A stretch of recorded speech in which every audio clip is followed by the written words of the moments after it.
with Xavier Rohart, one of the founders of the Star Sailors League. Xavier, this is a fascinating concept, and I understand that you had a lot of input into the structure of this competition, which builds to a knockout, 10 boats, then 7 boats, then 4 boats. What's the theory behind all that? Very simple theory. The idea was to make as understandable as possible for everyone.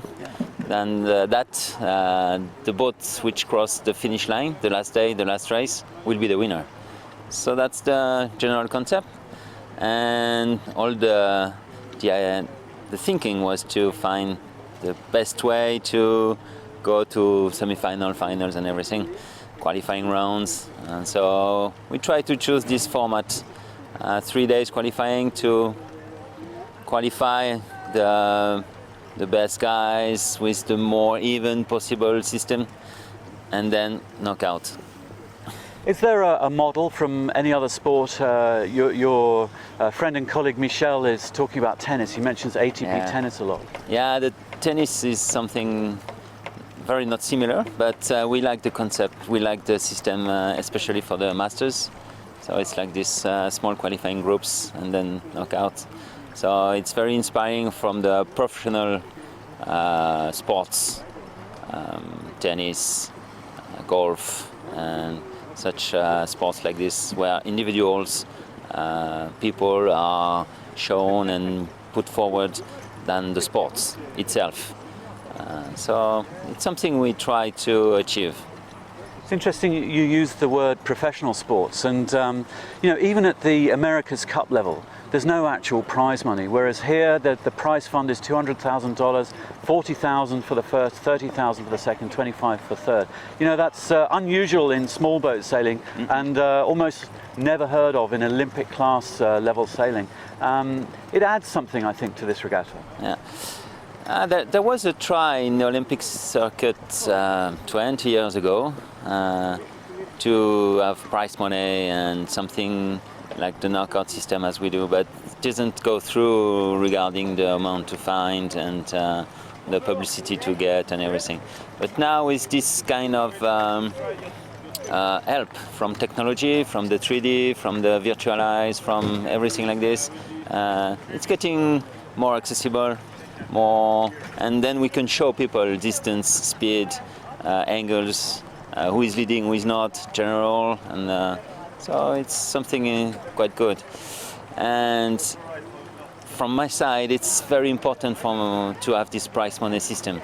I'm from France, a very well-known sport, but offshore racing is taking, I think, all the media, all the stuff, and so the Olympic classes have to find a better way inside this.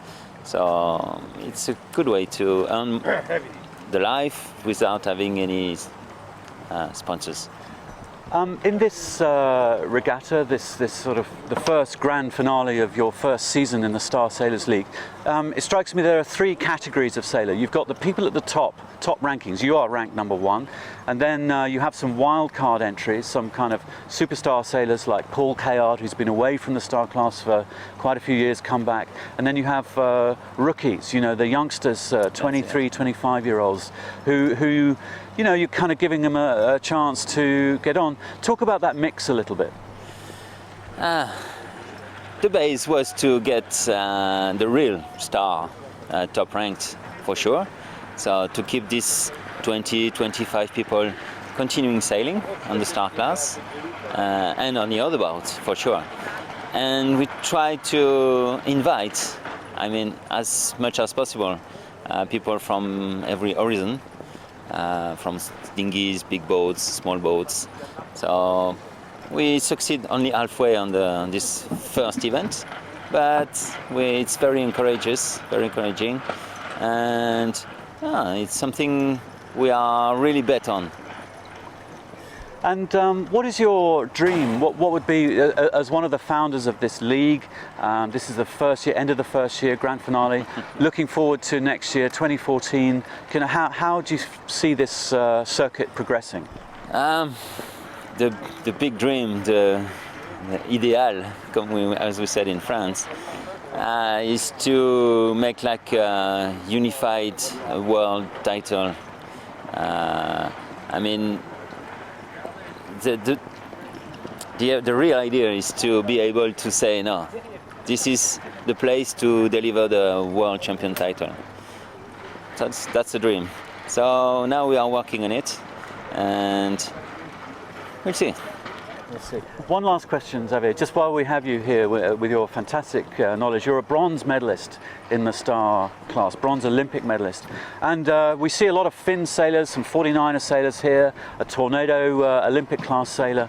You know, it's quite fun to invite some top sailors from other categories, from other disciplines into the star. Do you think the star works well to do this? I think at the end it can work better, for sure.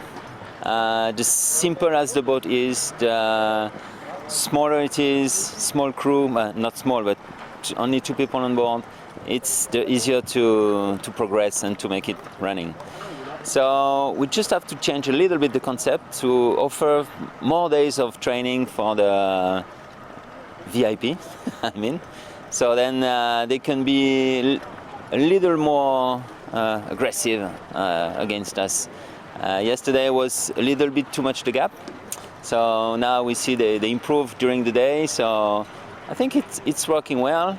The boat is simple and she's delicate to drive, but then they are really good sailors, so they learn really fast. Well, if there's any evidence of that, in race number 4 on day 1, PJ Postma came nailing through and won it, and kind of showed you all a bit of a masterclass in how to. And PJ's a Finn sailor, so it's bearing fruit. It's coming true. Yeah, that's it. And also Maloney from New Zealand, he was finishing 4, I think. So they are starting to show that they can do it. Well, thank you very much for your time, Xavier. Good luck out on the water, and we'll be watching very closely on Virtual Eye. Merci.